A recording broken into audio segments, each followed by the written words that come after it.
आसतु बनैबा दही आंबुल राई। से मुझे किसी आंबुल को गरम पानी रे भिगई देछि। से भितर गोटे मसला को रेडी करदेवा। से आमको दरकार कला सोरिष, धला सोरिष, जीरा, गोटे कंचा लंका, किछि नड़िया भल से पेस्ट कर सारा पर गरम मसला एठी मु नेछि किछि जीरा देन किछि सुखिला लंका को भाजी नहीं बिना तेल रे। तापर यार भल से गोटे पेस्ट करदेवा।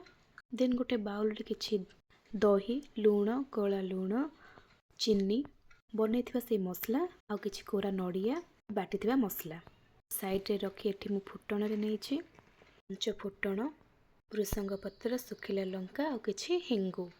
चाहेले सुखिला लंका जगह रे आपण कंचा लंका भी नहीं पारिबे। भल से भाजी हैला परे रेडी करथिबा बाउल रे भल से छुंक देकी काश्मीर लंका पकेबा को भूलिबेनी।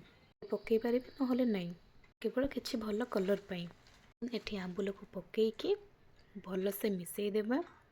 एंड हमर रेडी हे गला दही आंबुल राई। भोजी रे तो बहुत खाइथिबे किंबा बाहरी तो बहुत खाइथिबे, थरे घरे बनाई के देखंतु बहुत इजी।